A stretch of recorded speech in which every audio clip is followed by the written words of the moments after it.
After the failed attempt to seize control over Manchuria by assassinating Zhang Zuolin during the Mukden Incident,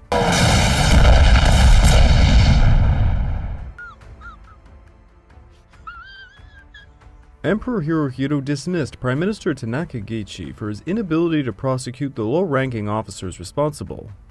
However, the next year, Hirohito privately condoned the army's cover-up of the incident, thereby encouraging further acts of military defiance. Ringleader Colonel Komoto Daisuke was forced to resign from his post as senior staff officer. He was replaced with Lieutenant Colonel Ishiwara Kanji, a man who became famous amongst many in the IGA for his lectures arguing the necessity for Japan to liberate China, so that a united East Asia could face the West in what he called the Final War. And hey, if you're interested in Ishiwara, over on my Patreon, I have a 4-part exclusive podcast series about his fascinating life and how he was behind major global events. Hey everyone, I just wanted to let you know I now have a Patreon account found at www.patreon.com/thepacificwarchannel. Over there you can find exclusive Patreon episodes and podcasts based on suggestions from patrons, and other benefits like early access to all of my content, live hangouts, your name in the end credits, and much, much more, so please go check it out. The new warlord over Manchuria, Jiang Shuliang, chose to ally with Chiang Kai-shek's nationalist government. One of the first major events he found himself shoved into would be a squabble over the Chinese Eastern Railway with the new Soviet Union. The Soviet and Chinese governments held joint management over the railway line, but the Soviets always managed to grab majority control through some sleazy means. In 1929, the Chinese had had enough and they took over the railway line by force. The Soviets began retaliating in July, and this led to small skirmishes, which led to full-on battles. The Soviets invaded Chalai Nor, and then they sailed a small fleet up the Amur and Songhua rivers to invade Lhasa Susu. The Soviets' advance was shockingly fast and effective, forcing the Chinese to sign the Khabarovsk Peace Protocol. The defeat of Jiang Shuliang's forces to the Red Army had not only reasserted Soviet dominance over the Chinese East Railway, it also showcased how weak the Chinese forces were, something the Kwantung officers were observing. The Kwantung Army were shocked how well the Red Army performed. Their old rival was yet again threatening their control over Manchuria. The Japanese military leadership began to obsess over what they called the Manchurian problem. How could Japan consolidate and extend its influence over Manchuria? At this time, Japan held control over the South Manchurian Railway Company, allowing them to station Kwantung Army forces around it and Japanese colonists within Manchuria. Now, the Kwantung Army were greatly frustrated that Tokyo had not followed up on their assassination plot against Zhang Zuolin, and instead ordered an investigation upon them.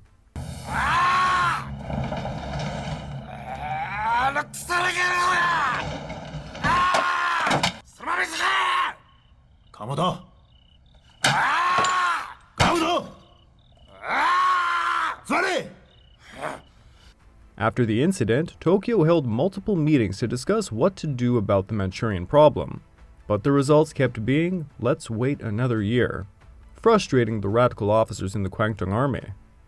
Many in the Kwantung Army believed military occupation of Manchuria was the only means to overcome the threat of Soviet or Chinese nationalist influence. The seizure of Manchuria had been one of Japan's major aims since she had come out of isolation in the later half of the 19th century. Manchuria held natural resources, growing space for her booming population, and was an ideal buffer state between her and the Soviet Union. For Ishiwara, Manchuria represented an economic and industrial base for Japan to prepare for his theorized final war against America. Ishiwara and his like-minded colleague, Colonel Seishiro Itagaki, began devising a plan on how to seize Manchuria. In June of 1929, they began a program of sending Kwantung Army officers into northern Manchuria under the guise it was to perform reconnaissance operations against the Soviet Union, but in reality it was to prepare a full-scale invasion of Manchuria. Kwantung officers were sent to observe and note Jiang Shuliang's garrisons, the terrain, and how long it would take to mobilize any given units in any given places. By the summer of 1930, Ishiwara had formed a plan based on the famous Japanese night attack during the Russo-Japanese War. The Kwantung Army needed to overcome their considerable inferiority in size and equipment. Around Mukden alone, Zhang had 20,000 men, equipped with tanks and aircraft. Throughout the rest of Manchuria, Zhang could rally another 250,000, while the Kwantung Army could only muster around 10,000 men, consisting of a single integrated division and 6 battalions guarding the railway. They had no aircraft, nor proper mechanized forces, and their artillery was not all that impressive. Ishiwara's answer to this was to combine skillful use of intelligence gathered on the enemy and intense training to perfect assault techniques necessary so that when the time came, they could produce surprise, speed, and effective concentration of force. Ishiwara would wager everything on dealing a crushing blow at the center of Zhang Shuliang's military strength, the Peitaying barracks at Mukden. Its fall would reduce the enemy's morale, giving the Kwantung Army the psychological momentum it would need to subdue the Chinese forces in the surrounding areas. Yet even with all of this, it would not be enough. Thus Ishiwara also met with Lieutenant Colonel Kanda Masatane of the Korea Army for assurances they would join in if the time came. But how would they justify an invasion? Ishiwara and Itagaki chose to perform a false flag operation. They would sabotage a railway section near Liaoyang Lake, just 800 meters away from their first objective, the Peitaying barracks. They would simply blow up some tracks and then blame it on the local Chinese troops.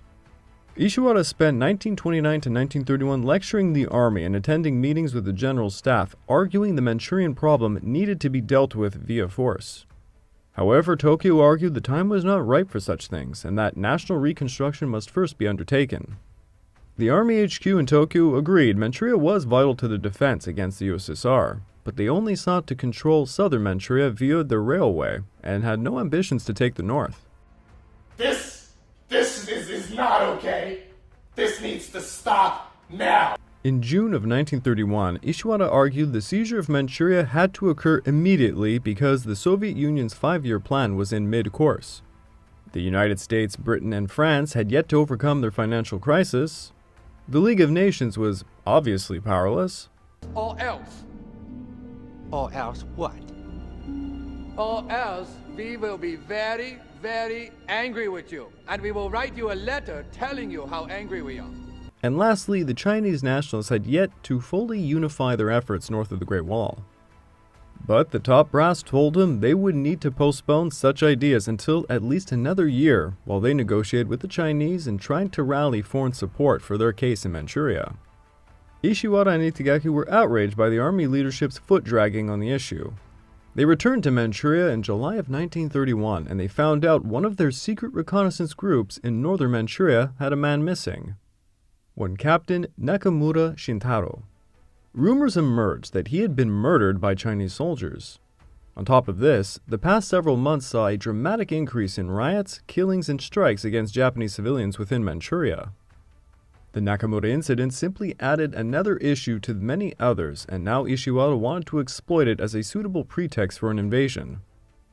Ishiwara issued orders to dispatch an armored train with a mixed regiment of infantry and artillery to force the Chinese military authorities at Mukden to lend assistance in the investigation of Nakamura's disappearance. However, Central HQ blocked the train's departure at the very last minute, and a telegram from Tokyo came in specifically ordering the Kwantung Army not to use the Nakamura Incident as a means to force the solution to the Manchurian problem. Just stop!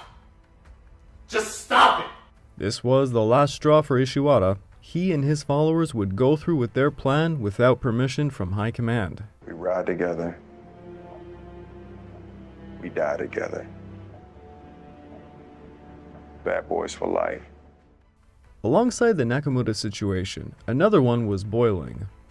Colonel Ishiwara Kanji was involved in a scheme to use the warlord Yan Qixan to attack Zhang Shuliang. This was drawing unwanted attention and lessening the effectiveness of the Nakamura Incident. Thus, Ishiwara quickly quelled the plots.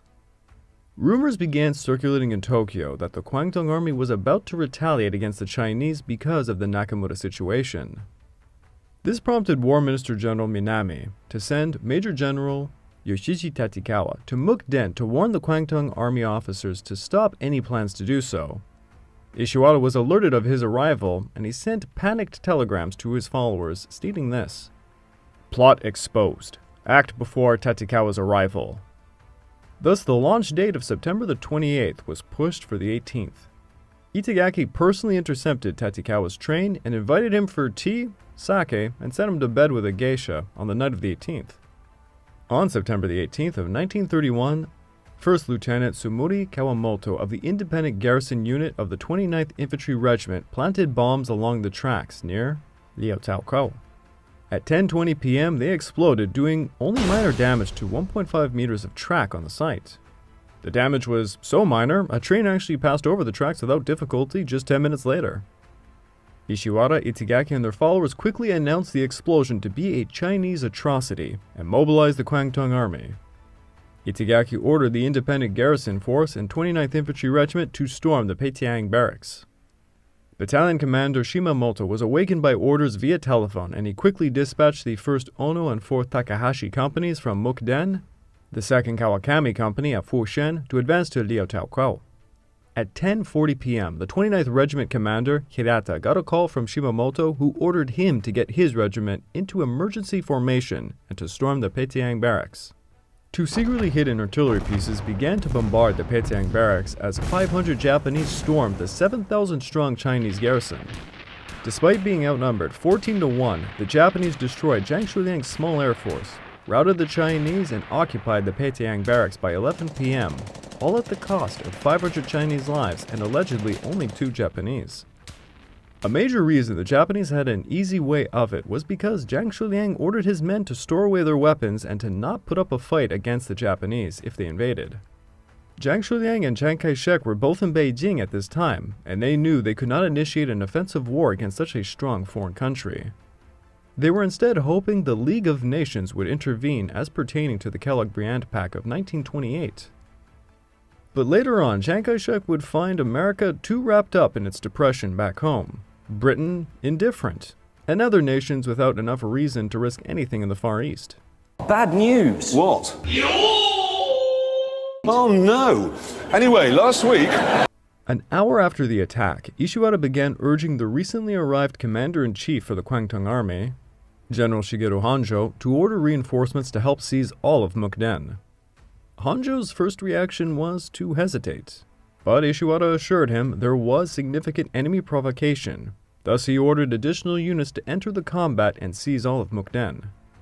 Historians ever since have had a hard time figuring out exactly what Honjo knew of the invasion plot, and it seems likely he knew some of it, but not the entire plan, leading him to be very cautious in his actions for the next few weeks. The next few days would see Honjo trying to order the forces to localize the incident, but Ishiwara and Itagaki relentlessly pushed all forces to stick to the secret plan they had all trained for. The speed and decisiveness was not only too much for the Chinese, it left Honjo powerless to alter its course. Famously, when one colleague asked Itagaki what to do in response to the cease and desist orders coming from Honjo, Itagaki responded, "Never mind, Honjo, it's Ishiwara's war." Official orders from Tokyo came about the next day, specifically opposing the expansion of hostilities, but Ishiwara and Itagaki had come too far to stop now. They began persuading Honjo to telegram the general's staff to ask for reinforcements and freedom of action, to pursue actively the security and order of all Manchuria. But secretly, they also dispatched military agents to Kirin to foment civil disturbances in the city to make it seem like 900 Japanese residents' lives and property were endangered. When reports came to Honjo of this, Ishiwara urged him to deploy the main Kwantung Army force to Kirin to protect them and ask the Korea Army for assistance. Honjo hesitated again, prompting Ishiwara to threaten his resignation on the 20th, pushing his radical followers to do the very same. Under immense pressure, Honjo caved in to their demands.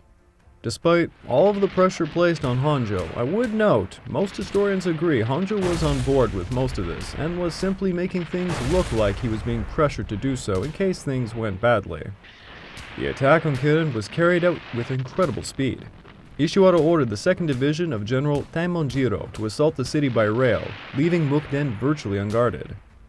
Daimon entered Kirin without firing a single shot, and he forced the local Chinese military commander to proclaim the independence of the province from Liaoyang.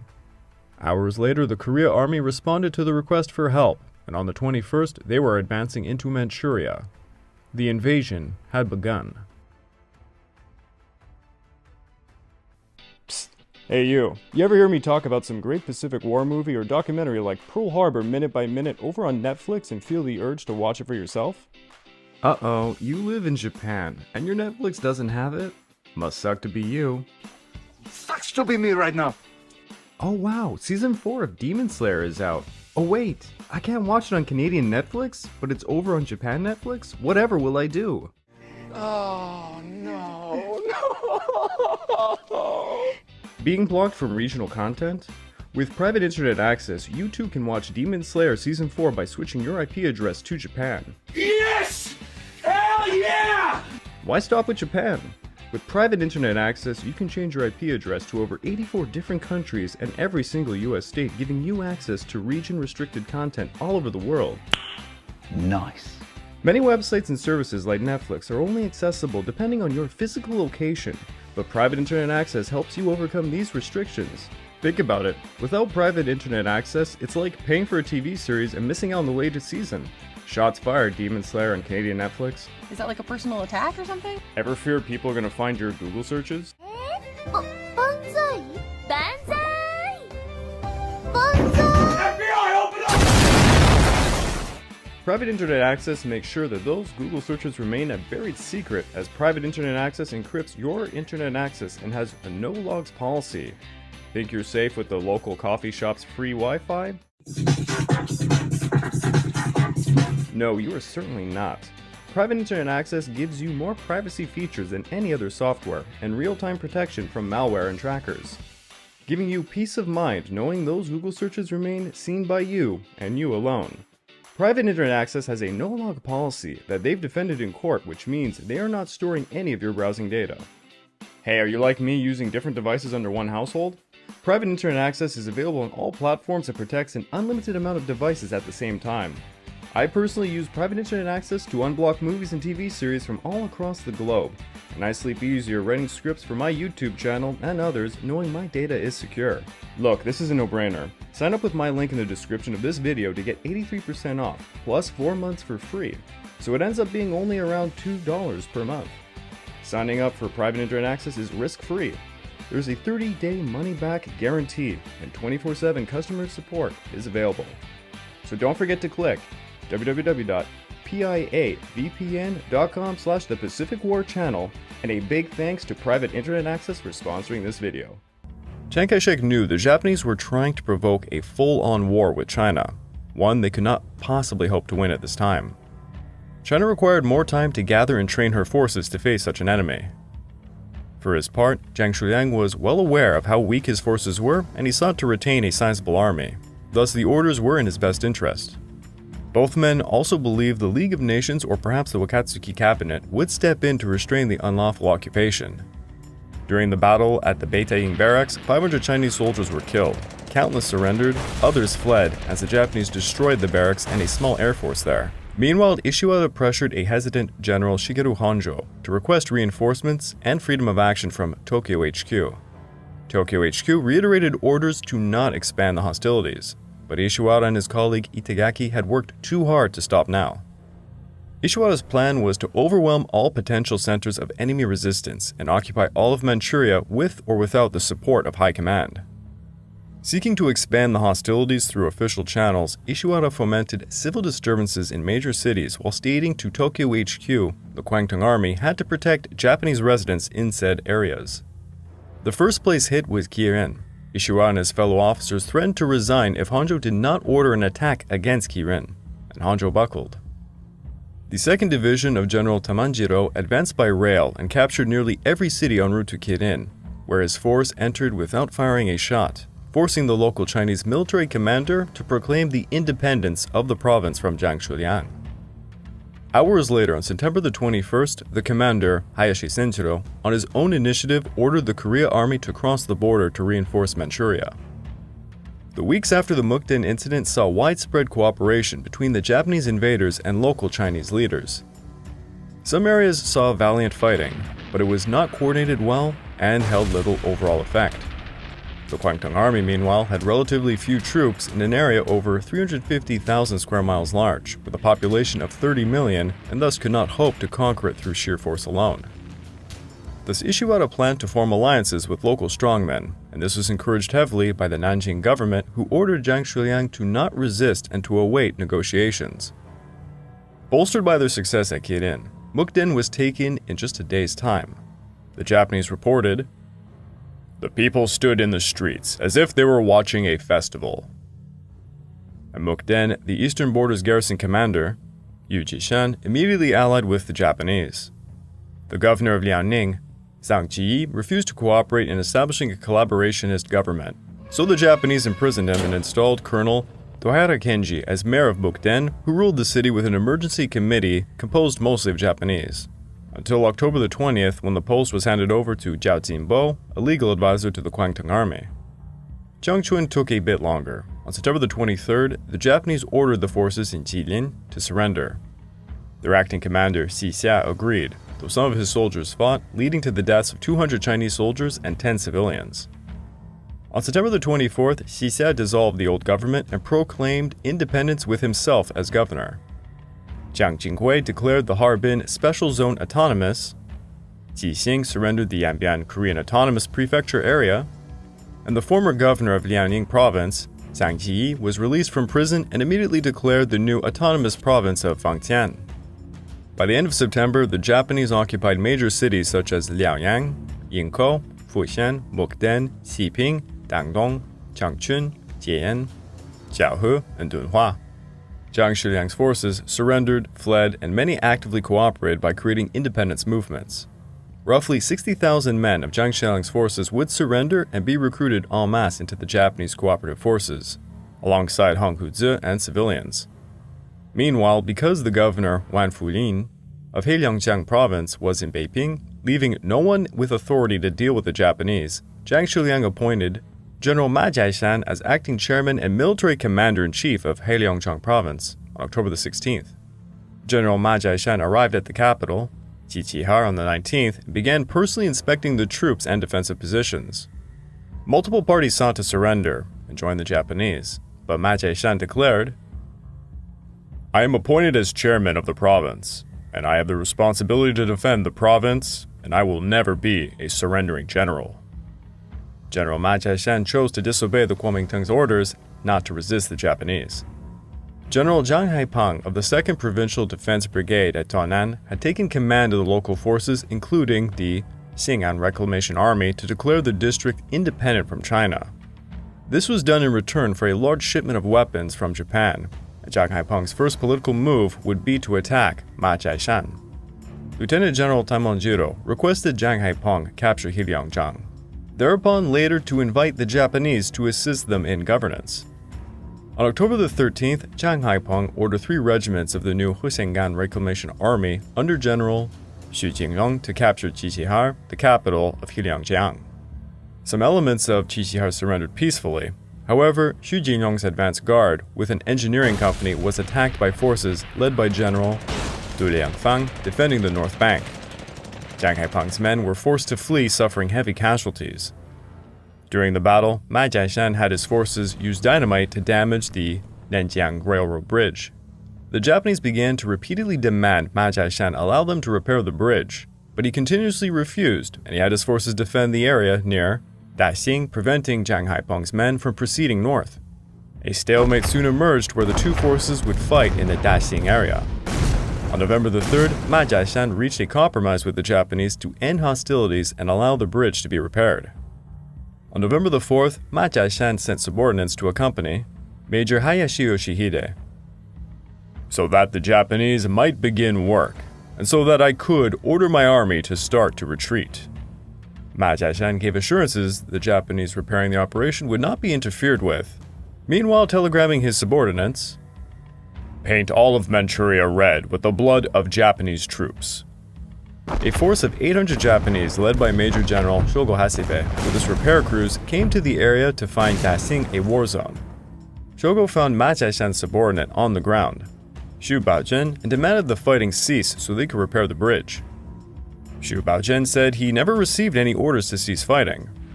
The Japanese claimed the nearby 2,500 Chinese troops of Ma Zhanshan began opening fire upon them using rifles and machine guns.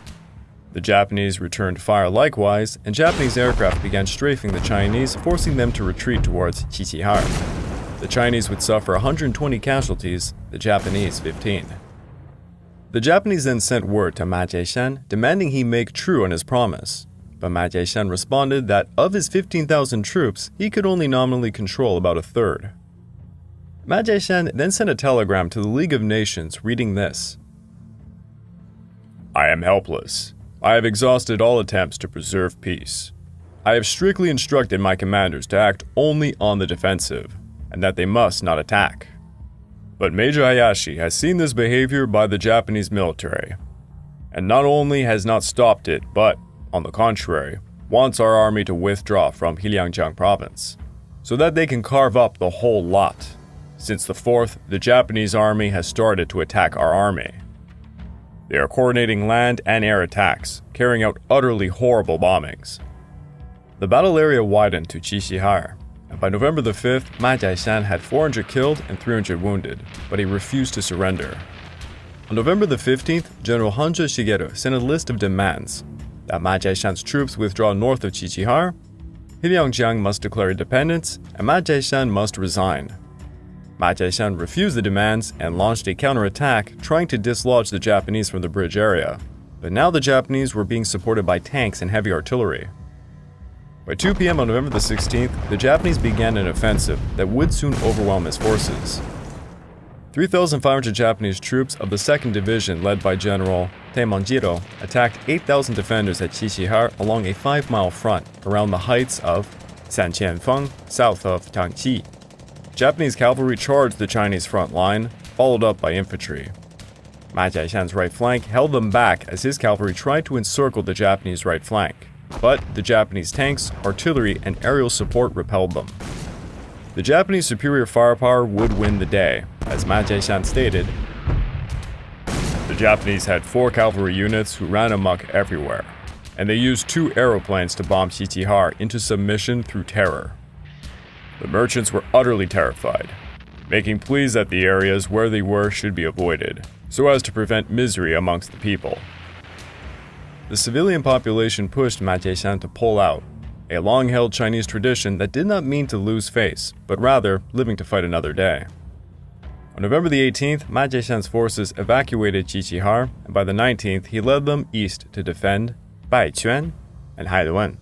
His army suffered tremendous casualties, possibly up to 3,000, with the Japanese claiming 300 casualties for themselves.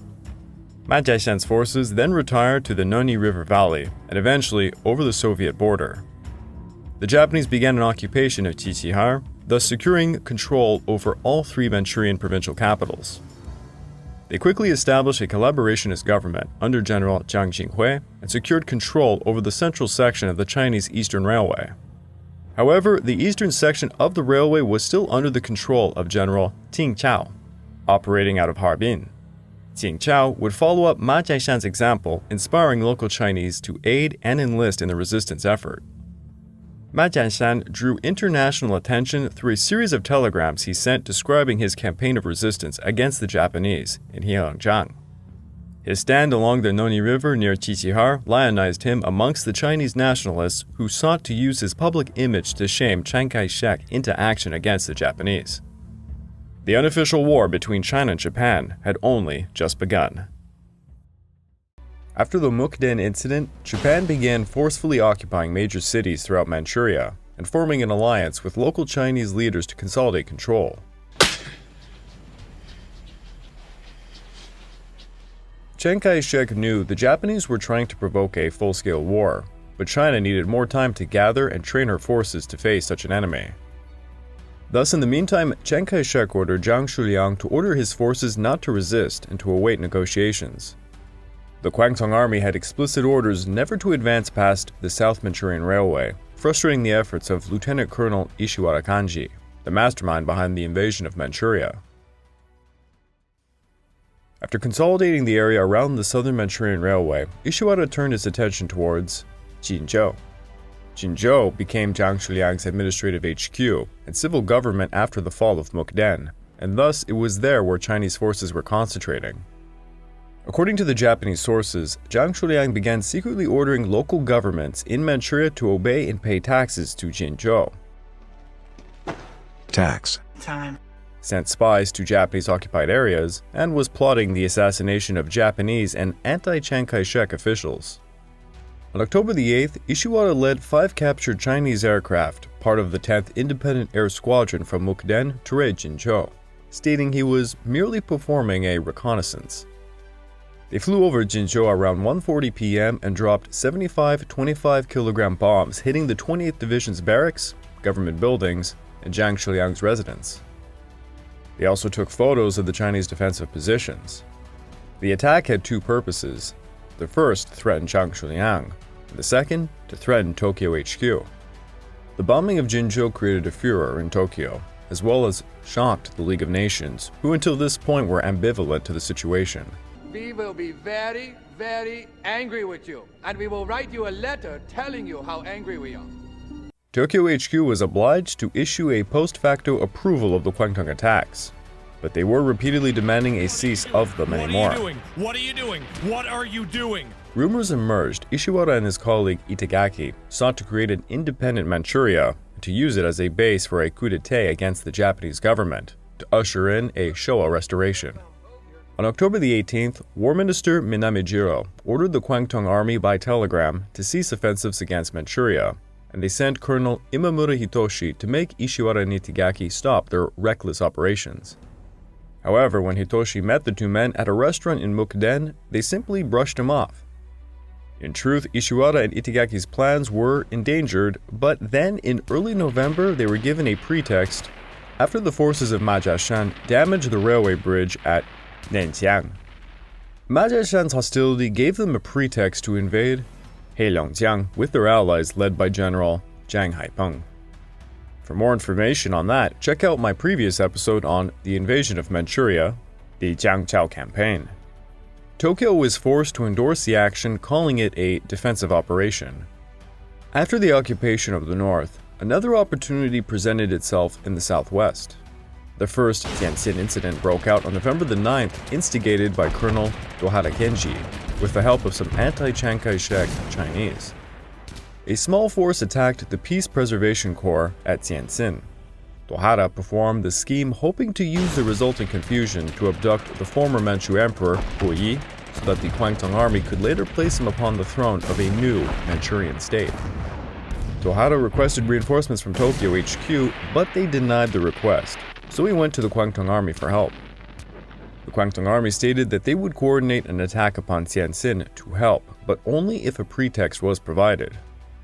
To pull off such a maneuver would require first seizing Jinzhou. Then a second Tianjin incident occurred on November the 26th. The Japanese barracks in Tianjin were attacked by Chinese soldiers at 8:20 p.m., but this was another false flag operation orchestrated by none other than Ishiwara. Upon receiving the news, General Hanja Shigeru decided to assist the Tianjin army, whom they deemed were in danger. The 4th Mixed Brigade and the 2nd Infantry Battalion of the 2nd Division, about 10,000 men strong, advanced upon 13 armored trains along the Peitaying-Mukden Railway. The Kwantung Army also asked for some help from the Korea Army, and Commander Hayashi prepared a mixed brigade to cross the border. The force got within 30 kilometers of Jinzhou when War Minister General Minamijiro ordered them to immediately withdraw. The Kwantung Army continued, however, and got into some skirmishes with Chinese defenders around the Peitaying River and Takushan. Tokyo HQ began sending countless furious messages demanding the Kwantung Army withdraw from the Jinzhou area, and by the 28th, they finally did. Prime Minister Wakatsuki Reiziro had begun negotiating with the Republic of China through the League of Nations, who proposed a neutral zone should be established between China proper and Manchuria. The Chinese, British, American, and French were offering to withdraw their troops from Jinzhou to Shanghai if the Manchurian Incident was settled, and Japan would pledge not to violate the area. Thus Tokyo HQ favored this policy and ordered the Kwantung Army to pull out.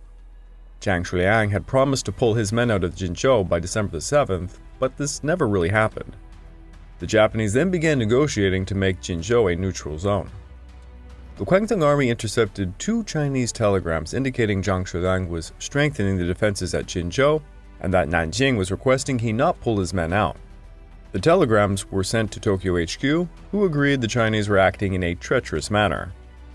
The Japanese ambassador then told U.S. Secretary Henry Stimson, "It would be very difficult to withhold the army from advancing again." Stimson replied, "Such actions would convince the American public that Japan's excuse for her incursions, namely that she was combating bandit attacks, was a ruse to destroy the last fragment of Chinese authority in Manchuria. It would be extremely difficult to ask China to withdraw her army from her own territory." Thus began the Jinzhou crisis. Nationalist Minister of Finance, TV Sun, sent a telegram to Zhang Shuliang advising, "Any Japanese attack on Jinzhou should be offered utmost resistance." And the American minister in China publicly expressed the view that Zhang Shuliang would resist at Jinzhou if attacked. Yet to all the observers, it was evident Japan was intent on taking Jinzhou and was just waiting for any pretext to do so. The Japanese even began bombing disused sections of train track on December the 10th, disrupting traffic on the Beiping-Mukden railway line, hinting at their intentions. On December the 13th, Prime Minister Wakatsuki resigned, having failed to control the military. A new cabinet, led by Prime Minister Tsuyoshi Inukai, resumed negotiations with Nanjing, but on December the 15th, Chiang Kai-shek resigned as chairman of the Nanjing government, prompting Sun Ke to lead a weak interim government. Preoccupied with its own survival, the Nanjing government had no time to deal with the Jinzhou crisis. On December the 15th, Tokyo HQ telegraphed Mukden instructing the Kwantung Army to synchronize an assault on Jinzhou with an attack upon the bandits. Tokyo HQ even agreed to send some reinforcements from Korea to Japan. The 20th Division, the 38th Mixed Brigade of the 19th Division both crossed the border from Korea, and the 8th Mixed Brigade, 10th Division came over from Japan.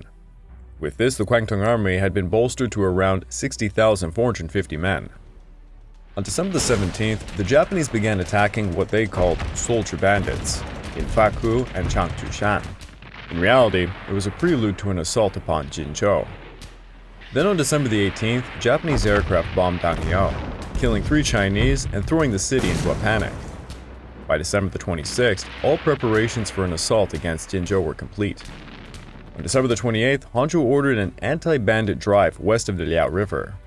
Hangzhou insisted publicly they were just clearing the country of bandits, but also added if the Chinese forces at Jinzhou were to withdraw, they would not be molested. While the Japanese and their collaborationist allies spread out along the South Manchurian Railway to clear out pockets of resistance, from Mukden, the 12th Division, led by Lieutenant General Jiro Tamon, advanced towards Jinzhou, supported by squadrons of bombers. Japanese intelligence estimated Zhang Shuliang had 84,000 defenders, 58 pieces of artillery, with 2 separate lines of defense for the city. The first line of defense ran 20 miles north of the city. It was a series of trenches aimed to halt the Japanese advance at the Peitaying River Bridge on the Beiping-Mukden Railway. The second line of defense was earthworks and entrenchments completely encircling Jinzhou. The weather at this time was negative 30 degrees, and the IJA forces wore white winter camouflage uniforms. IJA reconnaissance aircraft reported a force of around 3,000 Honghuzi were waiting to ambush them around the Panshan County. Tamon's forces brushed aside the Honghuzi in a series of small skirmishes and continued their advance to Gobangzi, 50 kilometers north of Jinzhou. By December the 31st, the Japanese vanguard reached 15 kilometers from Jinzhou on the banks of the Peitaying River. Tamon halted, waited for the rest of the 2nd Division to catch up. Then Tamon's men began erecting an elaborate system of microphones to broadcast the sounds of the upcoming battle to Tokyo.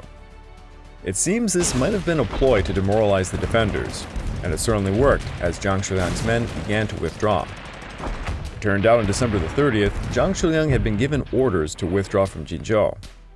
The last Chinese troop train departed Jinzhou at 11 a.m. on the morning of January the 1st of 1932. With that was the last vestiges of Zhang Shuliang's power in Manchuria. The assault upon Jinzhou came at the worst possible time for China. Chiang Kai-shek was momentarily out of office. He did not have the full backing of the Nanjing government, nor of many of his generals.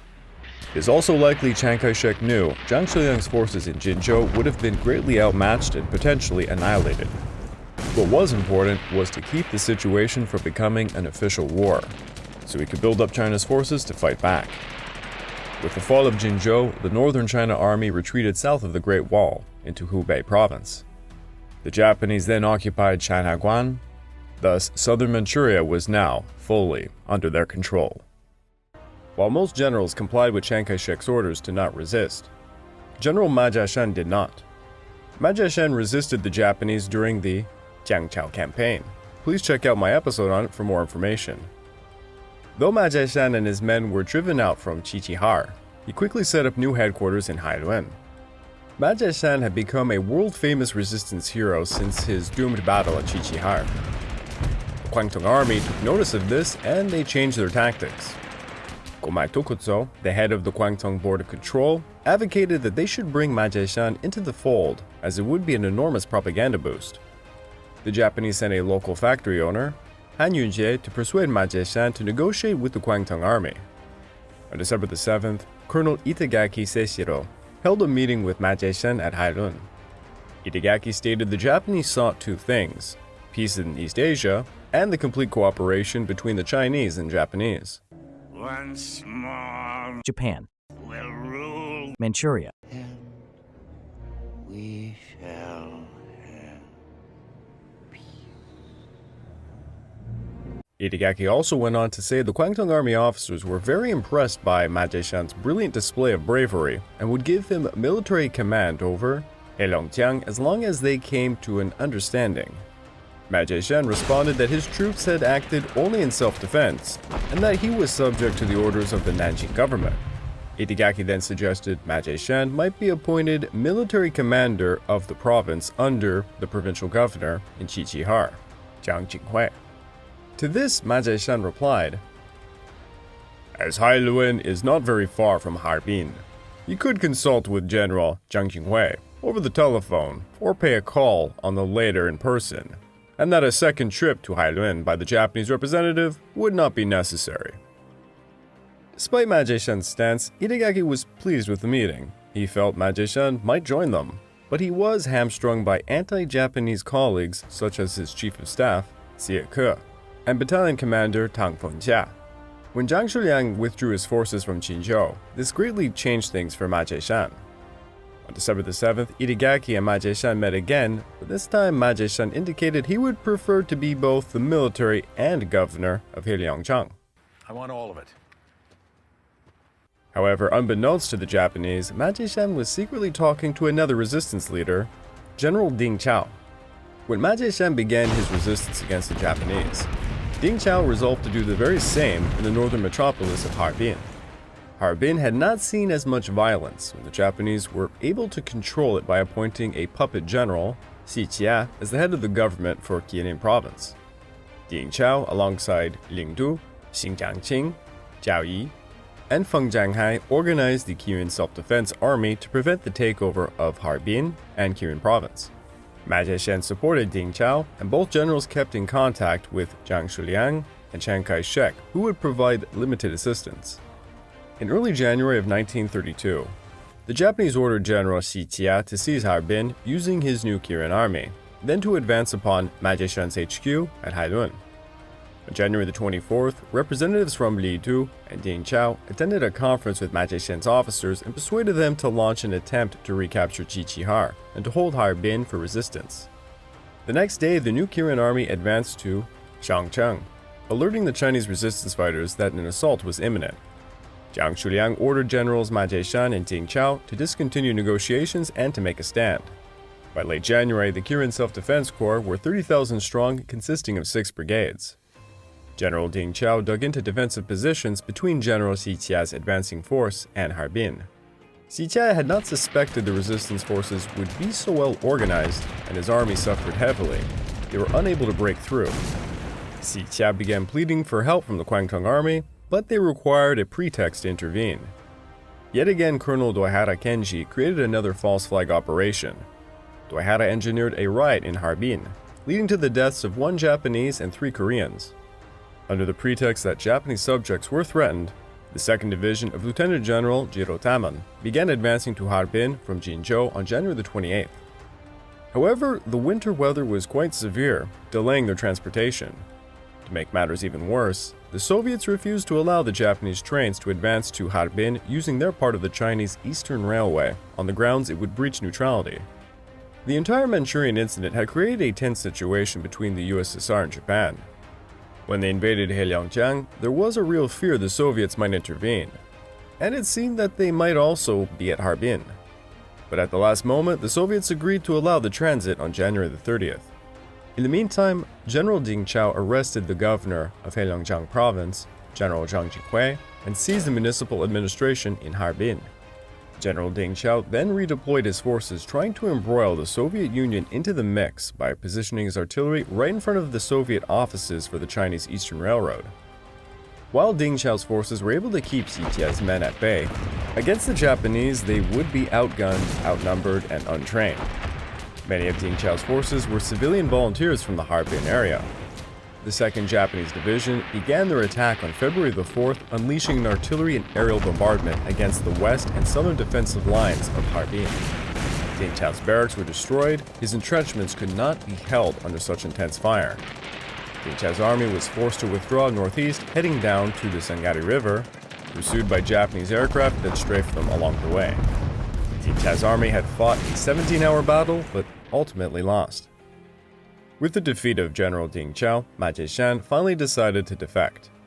On February the 16th, General Honjo convened a Northeast Political Affairs Committee conference at Mukden, which was attended by senior Chinese members of the new regime, including Zhang Jinghui, Ma Zhanshan, Zhang Xi, Xi Qia, and others. The purpose of the conference was to appoint the delegates to positions in the soon-to-be-announced Manchu Kuo. Ma Zhanshan was given $1 million worth of gold and appointed governor of Heilongjiang province on February the 14th. On the 27th, Ding Chao offered to cease hostilities, officially ending the Chinese resistance in Manchuria. On March the 1st, Puyi was placed on the throne of the new puppet state of Manchu Kuo. After the Mukden Incident, Japan began forcefully occupying major cities throughout Manchuria and forming alliances with local Chinese leaders to consolidate control. The real question is this: was all this legal? Absolutely fucking not. Chiang Kai-shek knew the Japanese were trying to provoke a full-scale war, but China needed more time to gather and train her forces to face such an enemy. While Japan consolidated its control over Manchuria, conflict would also break out in Shanghai. Prior to the Mukden Incident, Shanghai had been a place of conflict between the two nations. On July the 1st of 1931, Korean subjects of the Japanese Empire had subleased land from a local Chinese broker in the small village of Wanpaoshan. Foreign Chinese farmers affected by the land seizure attacked the Koreans, prompting both Chinese and Japanese police to break up the situation. Anti-Chinese riots broke out in multiple cities in Korea, seeing hundreds of Chinese killed. This led to the formation of an anti-Japanese committee who called for the boycott of Japanese goods. Hey everyone, I just wanted to let you know I now have a Patreon account found at www.patreon.com/thepacificwarchannel. Over there you can find exclusive Patreon episodes and podcasts based on suggestions from patrons, and other benefits like early access to all of my content, live hangouts, your name in the end credits, and much, much more, so please go check it out. The movement grew exponentially after the Mukden Incident broke out on September the 18th. The anti-Japanese committee renamed itself the Shanghai Committee to resist Japan and save the nation. On October the 19th, the Chamber of Commerce organized an economic boycott of Japan. Their headquarters were located at Xianhokang, within the international settlement.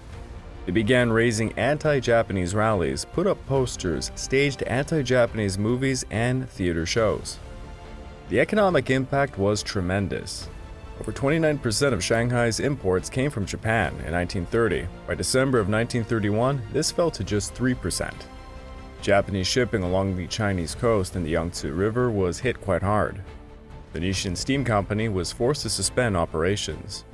Around 125 Japanese-operated factories in Shanghai had to stop production.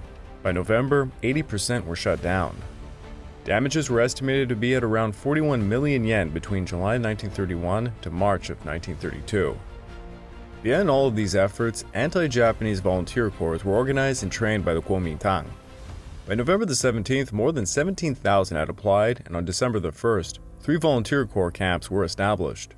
The Japanese government responded by sending a warning to China. On October the 10th, the Nanjing government was reminded they held the sole responsibility for controlling the anti-Japanese boycott and protection for the lives and property of Japanese residents. Hey, a letter! I have friends! Oh, that's not a letter, that's a threat. Nanjing responded they could not be expected to suppress the people's right to choose commodities. Conflicts soon emerged, and on January the 8th, 5 Japanese Nichiren Buddhist monks were attacked by a Chinese mob. The monks had been shouting anti-Chinese slogans, and they were beaten up near the Shanghai Sanyo factory. 2 of them were severely injured, and 1 died. In retaliation, some Japanese youth set fire to the Sanyo factory, and by 2:30 they were attacked by Chinese police, causing casualties on both sides. The Consul General, Murei Kurematsu, issued a condemnation of the killing of the Japanese monks. The Chinese issued an apology and promised they would pay reparations and fine the culprits responsible, but the Japanese residents were not satisfied with this. On January the 20th, there was a call for Japan to send forces to quell the anti-Japanese movement in Shanghai. A mob of more than 1,000 rushed to the IJN headquarters and demanded Captain Samajima Tomoshige take action. The cruiser Oi and the 15th Destroyer Squadron, led by Shiwazawa Koichi, came on January the 23rd. The next day, the aircraft carrier, Notoro, the 1st Torpedo Squadron, and the 2nd Special Marine Regiment, around 1,833 men strong, joined them at the Shanghai shoreline. Meanwhile, the Chinese 19th Route Army of General Tai Tingkai had been massing outside the city of Shanghai. They were roughly 33,500 men strong, composed mostly of men from Kwantung and Guangxi. They had been engaged in anti-communist campaigns in Jiangxi, but by December they had been ordered to replace General Sheng Shikui's army, who were stationed at the Nanjing-Shanghai Railway. Given the 19th Route Army's strong anti-Japanese attitudes, coupled with the Mukden Incident and other recent events, a clash between them near Shanghai seemed imminent. Rear Admiral Shiwazawa notified the British at Shanghai that Japanese Marines would be starting in action on January the 29th. The Municipal Council of Shanghai issued martial law, and the British, French, and Italian forces and volunteer corps mobilized into defensive positions. At 8:30 p.m., Shiwazawa made 2 declarations, one calling upon the Chinese army to evacuate from the Taipei area, and the second prohibiting public meetings that might interfere with military actions. At 9 p.m., 478 Marines landed to join up with the 1,365 Marines already ashore. By 11:30 p.m., the Marines were moving into assigned positions. The 19th Route Army did not evacuate. At around midnight on the 28th, the Japanese Marines suddenly attacked the western side of the North Sichuan Road. From there, the fighting spread to the whole of Taipei. The Chinese focused much of their attacks against the Hongkou district, within the Japanese defensive sector. Over 3,000 Japanese sailors were mobilized in response to the escalating battle. On the 29th, Notoro launched an airstrike against positions held by the 19th Route Army. In response, the Chinese Air Force launched 9 aircraft to the Hongqiao aerodrome, leading to the first aerial battle, though they did not suffer many losses. Japan began sending reinforcements in the form of a new squadron organized under the command of Vice Admiral Nomura Kichisaburo. By February the 1st, a full-scale attack was made against Taipei. 2 days later, it was extended against the Wusang and Kaohsiao fortresses. By the 30th of January, Chiang Kai-shek decided to temporarily move the capital from Nanjing to Liaoyang. At this point, the battle extended to Hongkou, Taipei, Wusan, and Kiangwan.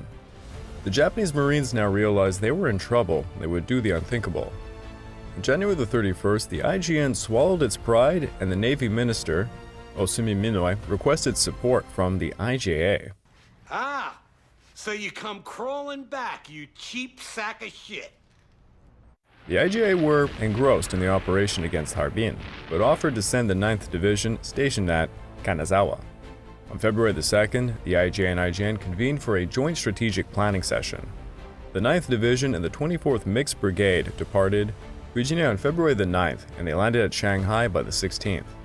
The Japanese now had roughly 18,000 forces. In response, Chiang Kai-shek sent the 5th Army and the 87th and 88th Divisions. Lieutenant General Ueda Kinkichi led the Expeditionary Army with orders to first try and get the Chinese troops to evacuate peacefully. If the Chinese continued to fight, the 9th would drive them west of the Kunshan-Jingpusheng-Jiang line. On the 18th, the Japanese sent Major General Tashiro Kanichiro to meet with the representatives of the 19th Army in the French settlement, presided over by the British minister, Sir Miles Lampson. They spoke for 2 hours, and the Chinese refused to yield. The Japanese presented an ultimatum. At 9 p.m., the Chinese army was ordered to withdraw 20 kilometers beyond the settlement limits by 5 p.m. on February the 20th. Failing to do so, the Japanese would take any action they deemed necessary. The Chinese did not yield. At 9:30 a.m. on the 20th, Ueda ordered a concentrated attack upon the Changchun area. Artillery, naval, and aerial bombardments battered the Chinese defenders near Liaoyang. The Chinese positions were being destroyed rapidly as they were significantly outgunned. Yet after 2 days of fierce battle, the Japanese were not making any progress against Changchun. By the 22nd, they shifted their focus north of Changchun. They were equally unsuccessful. On the 23rd, the Chinese performed an offensive against the northern wing of the Japanese forces, but they were repelled.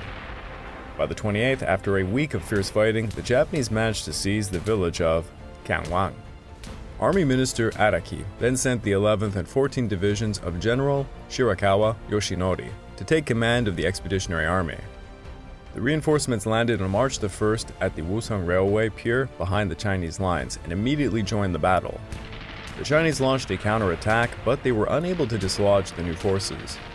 By this time, Japanese intelligence indicated the Chinese army was secretly preparing a general withdrawal. Emboldened by the news, the Expeditionary Army sought to deliver a decisive blow.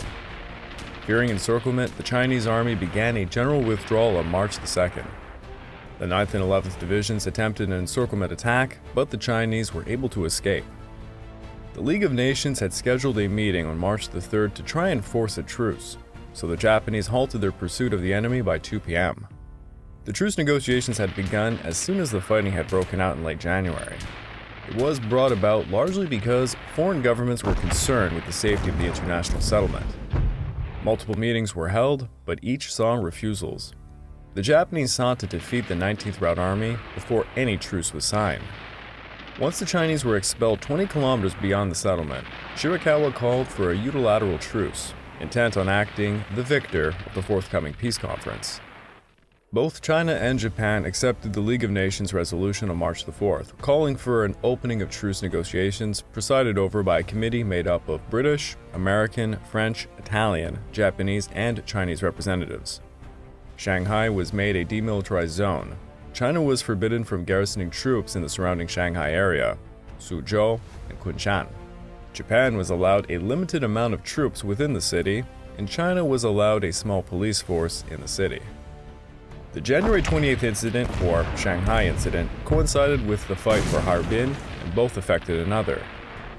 The year of 1932 ushered in a new state called Manchukuo, in many ways the product of one man, Kanji Ishiwara. However, Ishiwara did not foresee what would result from all of this, for the 15-year war had just unofficially begun. Japan was ushering in her own doom.